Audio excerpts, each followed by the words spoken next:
오늘은 우리 심판에 관한 말씀 함께 나누는데요. 오늘과 내일 창세기 6장, 7장을 통해서 하나님께서 자기 말을 지키는 자, 그리고 그를 통해서 세상의 구원을 인도하시나 또 세상의 죄로 가득 탄 것을 심판하시는 장면을 만나게 됩니다.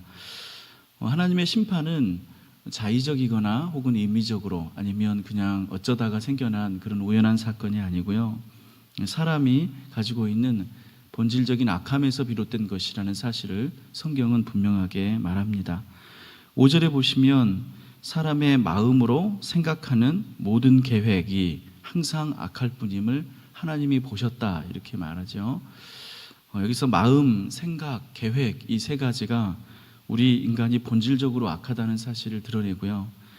마음으로 쓴 네브 혹은 생각으로 쓴 예체르, 계획으로 쓴 마하샤바, 이런 건 전부 우리 사람이 마음에 생각하는 모든 것들을 다 표현하는 말이기도 합니다. 이 중에서 생각이라는 단어, 예체르에 대해서 우리가 전에 이사야서 26장 3절 하실 때 심지에 관한 얘기로 한번 언급드린 적이 있습니다. 그러니까 우리 마음의 심지, 토기장이가 이렇게 토기를 빚을 때 갖고 있는 틀, 그러니까 사람이 근본적으로 가지고 있는 생각의 중심, 그것을 여기서 생각이라고 표현하고 있고요. 그런 것들이 악함, 그러니까 인간이 가지고 있는 마음의 근본적인 본질적인 악함, 이것들을 성경은 심판의 근거로 제시를 합니다. 이것은 우리가 생각할 때 사람들이 이 홍수 이전의 시기에 어떤 악한 행동들이 가득해서 심판당한 게 아니라 그 이전에 물론 포악함이 가득했다라는 말로 해서 악한 행동들이 많았음을 드러내지만 근본적으로 어떤 행동의 문제 이전에 마음이 어떠했나를 하나님이 보신다는 것을 알려줍니다. 그러니까 우리의 마음의 문제, 우리의 생각하는 바가 심판의 근거라는 사실을 밝혀주고요. 이런 말은 우리가 이제 어떤 일을 할 때 한편으로는 위로가 되기도 하지만 굉장히 또 무거운 말씀이기도 합니다. 그러니까 왜 우리가 이런 말을 하잖아요. 하나님은 사람의 마음의 중심을 보신다. 그러니까 이런 말들 우리가 좋게 표현할 때는 하나님은 내 진심을 알아주신다, 이렇게 말하기도 하지만 또 그 마음의 중심을 보신다는 말이 악한 행동이 나오기 전에 이미 악한 생각으로 하나님이 우리의 모든 것을 결정하신다는 사실을 갖고 있기도 합니다. 이런 얘기들은 이 심판의 초기에만 나타날 뿐만 아니라 예수님의 말씀을 통해서도 우리가 확인할 수 있는데, 예수님이 마태복음 5장 28절에서 이렇게 얘기하신 적이 있어요. 음욕을 품고 여자를 보는 자마다 마음에 이미 간음하였다. 이런 말들은 그냥 이렇게 갑작스럽게 어떤 사람의 마음에 부담을 주려고 하는 말이 아니라 처음부터 하나님이, 그러니까 처음에 홍수 심판을 하실 때부터 가지고 있는 사람에 대한 하나님의 기준입니다. 그러니까 마음에 무엇을 갖고 있느냐가 하나님이 사람을 보시는 기준이고, 그리고 이런 마음의 문제, 이런 것들을 종합적으로 표현하는 말들이 예레미야 17장 9절의 말씀, 만물보다 거짓되고 심히 부패한 것은 마음이라. 누가 능히 이를 알리오마는, 그러니까 우리 사람은 사람의 마음을 잘 알지 못하지만 여호와는 심장을 살피며 폐부를 시험하고 그의 행실대로 보응하시니라. 그래서 예레미야 17장 말씀들은 이렇게 심판의 근거가 사람의 행위 이전에 그의 마음에 품은 생각들이라고 밝히시고, 그리고 마가복음 7장 20절 이하에서 예수님 말씀에 사람에게서 나오는 그것이 사람을 더럽게 하느니라, 이렇게 말씀하시잖아요. 속에서, 곧 사람의 마음에서 나오는 것, 그런 것들이 음란, 도둑질, 살인, 간음, 탐욕, 비방, 교만, 우매함, 이런 마음의 문제, 이런 것이, 이런 악한 것이 사람의 속에서 나와서 사람을 더럽게 하느니라, 이렇게 하신 예수님의 말씀. 그러니까 이런 얘기들은 홍수 심판에서 홍수의 근거가 악한 행동이기보다는 악한 마음이라는 걸 알려주고, 그래서 악한 마음이 근본이 되기 때문에 이 사람에게서 어떤 홍수에 대한 변명을 가질 수가 없게 돼요. 그러니까 나는 나쁜 짓을 하지 않았는데 왜 죽어야 되느냐, 이런 기준을 갖고 있지 못하고 하나님이 그 사람들이 가지고 있는 마음의 문제를 보시고 심판을 결정하셔서, 그런 점에서 이 심판들이 그냥 어떤 지엽적인 문제가 아니라 온 인류의 문제, 그래서 홍수라는 수단을 택하게 됐다는 얘기들을 5절에서 알려줍니다. 그리고 이런 심판을 결정하실 때 하나님 마음이 한탄했다, 이렇게 표현하고요. 이 한탄은 후회를 말하는데, 하나님의 후회라고 하는 건 하나님이 사람처럼 이렇게 어떤 돌이킬 수 없는 잘못을 저질러서 그것을 아쉬워하는 그런 감정을 나타내는 게 아니라 이 사람이 마음이 변화한 거에 대한 하나님의 반응을 한탄이라는 말로 표현합니다. 그러니까 하나님이 사람이 이렇게 악한 마음을 품게 된 거에 대해서 거기에 대해서 하나님이 어떤 인격적 반응을 하시는가가 한탄이라는 말로 가지고 있는 그런 의미가 되고요. 사실 하나님이 한탄하셨다, 하나님이 후회하시는 분이냐 이런 질문이 그렇게 의미 없는 이유는 사실 한탄하든 말든 그 다음에 이어지는 일은 심판이라는 그 행위이기 때문에 하나님이 한탄하시느냐 후회하시느냐 아쉬운 감정을 가지시느냐 이것은 그 감정이 있든 없든 심판은 이어지는 일이라서 그 심판의 어떤 그 감정이 있고 없고가 중요하진 않습니다. 그러니까 하나님이 한탄하셨다고 해서 하나님답지 않고 혹은 하나님이 전혀 인간의 마음의 변심에 대해서 마음의 악함에 대해서 아무런 인격적인 대응도 없이 그냥 심판을 결정하셨다 이렇게 보는 게 오히려 더 이상한 이야기가 되죠. 그러니까 그런 것들은 하나님의 반응을 표현하는 말이라고 하겠고요. 여기에서 이제 우리가 주목할 본문은 8절 9절의 말씀입니다. 우리 8절 9절을 함께 읽겠습니다. 그러나 노아는 여호와께 은혜를 입었더라. 이것이 노아의 족본이라. 노아는 의인이요 당대의 완전한 자라. 그는 하나님과 동행하였으며. 여러분 여기서 이제 중요한 얘기는 그 인간의 어떤 악함으로 인해서 심판이 이루어지는데, 근데 그 심판 이후에 하나님이 인류에게 사람에게 두 번째 기회를 주셨다는 사실이 사실 성경에서는 이제 하려는 이야기 중에 하나입니다. 그리고 이것은 앞에 아담을 창조하실 때와는 굉장히 다른 어떤 가능성을 갖고 있는데, 우리가 이제 이 구절을 읽을 때 이제 우리식으로 우리가 이거에서 좋아하는 말, 그러니까 노아가 하나님께 은혜를 입었다 이 말에 집중하려고 하지만 성경은 여기서는 그걸 알려주려고 하는 게 아니라 노아가 얼마나 훌륭한 인물이었나를 성경은 사실 알려주려고 합니다. 그러니까 이거는 그 첫 번째 창조와 두 번째 기회를 대비하려고 하는 의도가 있는데요. 처음에 이제 아담을 지으셨을 때 아담과 하와를 짓고 그 아담과 하와가 이제 타락해서 떠나가잖아요. 근데 이때에는 아담에게 뭐가 없냐면 어떤 그 자기의 어떤 하나님 닮은 성품을 증거하는 게 없습니다. 그러니까 아담은 어떻게 보면 굉장히 순수한 상태로 사탄의 유혹을 받고 그 유혹에 넘어가서 타락해 나가죠. 근데 이제 두 번째 기회, 홍수 이후에 두 번째 인류에 대한 하나님의 계획을 보여주시는데, 여기서 하나님이 노아를 왜 택하셨나를 설명하면서 노아가 얼마나 잘 준비된 사람인지를 성경은 일단 보여주려고 합니다.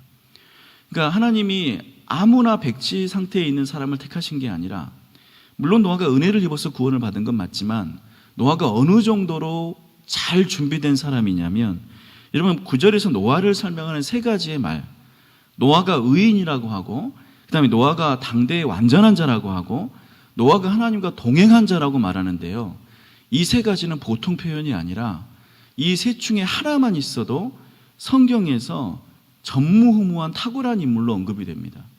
그러니까 이 세 가지의 표현은 나중에 어떻게 쓰이냐면, 노아가 의인이라는 말은 아브라함이 하나님 보시기에 의롭다는 말로 표현이 되고, 그러니까 이 의로운 의인이라는 말에 그 다음에 등장하는 인물은 아브라함이고요.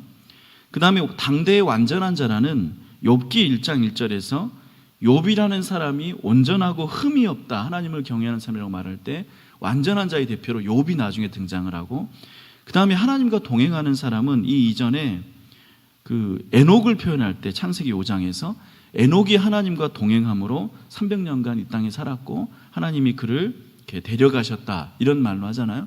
그래서 지금 의인이다, 완전하다, 동행하는 자라 이 말은요, 성경의 대표적인 욥, 그리고 아브라함, 그리고 에녹 이런 전설적인 의로운 인물들을 한 가지씩 표현하는 말을, 욥은 무려 그 한 가지를 세 개를 다 갖고 있는 사람이라고 성경이 말하려고 하는 겁니다. 그러니까 우리가 이제 흔히 이 본문을 너무 이렇게 그 우리 중심적인 은혜 본문으로 받아들이면서 욥이 노아가 아무런 자격이 없는데 그를 구원하신 것처럼 보는 것은 조금은 벗어난 생각이고요. 성경이 여기서 말하려고 하는 것은 무슨 뜻이냐면, 이렇게 노아는 어떤 하나님이 두 번째의 인류 계획을 이끌어 나가실 때 그 두 번째 계획을 수행할 정도로 아주 훌륭한 사람이었다는 것을 보여주려고 하는 데 있습니다. 그리고 우리가 이제 노아 이야기를 쭉 읽어보면 노아가 아주 그 다른 성경 인물들과 다른 점을 가지고 있는데, 이 구원의 계획, 방주의 계획을 하나님이 언급하시면서 그 다음에 그 방주를 다 짓고 방주로 들어갈 때까지 노아는 성경 안에서는 한마디도 말을 하지 않는 사람으로 표현됩니다. 그러니까 노아는 어떤 말도 하지 않고 하나님의 모든 명령을 다 그대로 순종하는 사람으로 표현이 됩니다. 그러니까 우리가 그런 얘기들 하잖아요. 이렇게 말로 하나님을 따르느냐, 뭐 행동으로 따르느냐라고 할 때 이 노아는 어느 경우냐면 완벽하게 한마디의 군소리 없이 자기의 삶으로 주님을 따르는 그런 순종적인 인물의 표본으로 이 자리에서 그려지고요. 근데 그렇게 되는데, 근데 그거를 강조하는 이유가 뭐냐면 이제 창세기 성경의 의도에서는 이렇게 완벽하게 준비되어서 두 번째 기회, 홍수 이후의 두 번째 인류를 위한 기회를 가지야 노아조차도 실패했다는 얘기를 성경은 이제 하려는 거예요. 이 다음에. 그러니까 우리가 생각할 때 아담은 자기의 어떤 그 삶에서 증명한 바가 없으니까 실패할 수도 있어 라고 볼 수 있는 거죠. 우리가 볼 때요. 아담은 하나님의 형상으로 창조되었지만 그는 너무 순진무구했고 그는 세상을 모르는 사람이었고, 그래서 사탄이 그에게 유혹했을 때 거기에 넘어가 버렸어. 그래서 실패했는데, 그래서 첫 번째 세상은 홍수로 망하게 됐는데, 그러면 그 다음에 하나님이 두 번째로 이으시는 세상은 어떤 사람에게 시작되었느냐? 인간으로서 더 이상 자기 자신을 훌륭하게 할 수 없을 정도로 가장 뛰어난 인간이 두 번째 세상의 시초가 되었다는 얘기를 성경은 하고요. 그런데 그 사람이, 그러니까 사실 노아는 어떻게 자기를 증명한 사람이었냐면, 왜 우리가 지금 이런 세 가지 표현도 얘기하지만 이 표현이 실제로 사실인 것은, 노아는 그렇게 강포와 포악이 가득한 세상, 그러니까 말하자면 여기서 이미 성경이 말하고 있는 대로 모든 그 악한 마음이 가득한 세상에서 자기의 의로움과 온전함과 하나님과 동행함을 지켜냈던 사람이에요. 그러니까 어떤 유혹에도 굴하지 않는 사람이 노아라는 걸 성경은 보여주는 거예요. 뭐 아주 쉽게 말하자면 무슨 그 사막의 어떤 현자들이 사막에서 고행을 할 때 그런 얘기들을 종종 하거든요. 자기 환상 중에 무슨 이렇게 어떤 벌거벗은 여자들이 자기를 찾아왔는데 자기가 굴하지 않았다, 이런 것들을 유혹을 이기는 표현으로 말하잖아요. 그러니까 그런 것을 노아는 경험하고 보여주는 사람이에요. 그러니까 악한 세상에 살면서 단 하나의 악도 행하지 않는 사람. 근데 그렇게 완벽한 사람으로 두 번째의 세상의 시초가 되었는데, 그가 역시나 죄의 후손들을 만들어냈고, 그러므로 이 두 번째의 창조, 두 번째 멸망, 이 첫 번째 멸망 이후에 두 번째 일어난 세상도 우리 인간에게 역시 죄의 세상이라고 해서, 이 노아의 선택과 노아의 후손의 타락은 우리의 심판의 이유가 근본적으로 어떤 행위의 문제라기보다는 본성의 문제이고, 죄의 악함이 그렇게 강한 것이고, 그래서 이 여기에서 그 다음에 성경이 준비하고 있는 바가, 그러므로 구원은 탁월한 뛰어난 사람으로 인해서 이루어지지 못하고, 구원은 오로지 예수 그리스도를 통한 죄의 대속을 통해서만 이루어진다는 얘기로 성경의 내용을 가져가게 하는 단계가 이 노아의 구원 단계입니다. 그러니까 여러분, 이런 얘기들이 이제 우리가 성경에서 읽으면서 제가 여러분들에게 이런 말씀들을 또 드리고, 이런 얘기가 우리에게 중요한 이유는, 이런 일들이 이제 하나님이 우리를 구원하시고자 할 때 이 노아의 단계, 그러니까 가장 뛰어난 인간을 통한 구원의 단계가 예수님이 오시기 전에 그 전 단계로 예배되어서 보여주는 것이 성경의 의도이고, 그러니까 이 성경의 이야기들이 나중에 그 어떤 홍수가 있었고, 그 이후에 어쩌다가 보니까 예수님이 태어났고 하나님도 지켜보다 보니까 안 되겠어라고 해서 예수님을 보내는 그런 방식으로 성경이 나타나지 않고, 성경은 처음에 이 노아의 홍수가 이루어질 때, 혹은 그 이전에 아담의 타락을 통해서 아담의 후손들이 세상의 죄로 세상 쫓겨갈 때부터 구원의 계획들이 어떻게 준비되고 있나를 이렇게 성경이 보여주고 있다는 사실을 말하고 있어요. 그러니까 예수님을 통한 구원은 즉흥적이거나 혹은 나중에 시간이 흘러서 생겨난 어떤 계획이 아니라 처음에 인간의 타락이 시작될 때부터 준비된 일이라고 말할 수 있고요. 근데 이제 이런 것들을 이렇게 하는 이유가 뭐냐면, 나중에 노아의 구원 이런 단계가 없으면 예수님의 구원에 대해서 사람이 뭐라고 말할 수가 있게 되는가 하면, 사람이 나중에 이런 얘기를 할 수 있어요. 하나님이 예수님을 보내서 우리의 죄를 대속해 주신 것이 굉장히 고마운 건 사실인데, 그런데 우리 인간들도 정말로 어떤 뛰어나고 아주 훌륭한 사람들이 자기 스스로 구원을 이룰 수 있는 어떤 방법이 있지 않겠냐. 근데 하나님이 그렇게 인간을 믿지 못하시고, 하나님이 인간에게 어떤 기회를 주지 않으시고 마음대로 예수님을 보내셔가지고 우리를 죄인으로 규정하시고 우리가 우리 힘으로 구원받을 수 없다는 것을 먼저 정하신 다음에 하나님이 마음대로 우리를 예수님을 통해 구원하셨다, 이 말이 틀리다는 것을 증명하는 사람이 노아예요.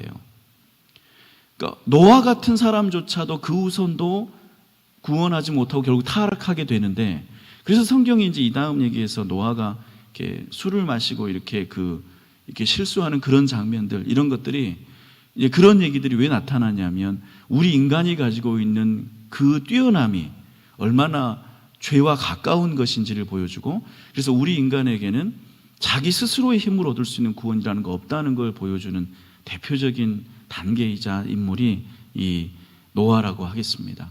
그래서 노아를 통해서 우리는 우리에게 있는 이 가득한 죄의 본성이 우리를 스스로 구원에 이르지 못하고 우리를 구원할 수 있는 것은 오직 예수님의 십자가를 통한 대속의 구원밖에 없다는 사실을 우리가 이 홍수의 이야기를 통해서 더 분명하고 뚜렷하게 여러분들이 고백할 수 있기를 바랍니다. 또한 그런 점에서 우리는 스스로 우리 마음을 선하게 하려고 노력하는 것이 얼마나 부질없는 일인지, 우리가 우리 죄의 문제를 가지고 주님의 십자가 앞에 나아가는 것이 우리의 유일한 해결책이지, 내가 내 자신을 도야하고 수련하고 돌을 닦아서 나를 훌륭하게 만들 수 없다는 사실, 우리가 아무리 훌륭한들 노아보다 훌륭하겠으며 그래봐야 우리는 결국 넘어지는 죄성의 인간이라는 사실들을 겸손하게 고백하면서 하나님께 나아가는 저와 여러분이요, 또 십자가의 은혜가 여러분의 오늘 하루를 채우시기를 축복합니다. 우리 이후의 말씀 오늘 내일과 이어지니까 이후의 말씀들은 내일 7장과 함께 같이 나누도록 하겠습니다. 우리 기도하시겠습니다.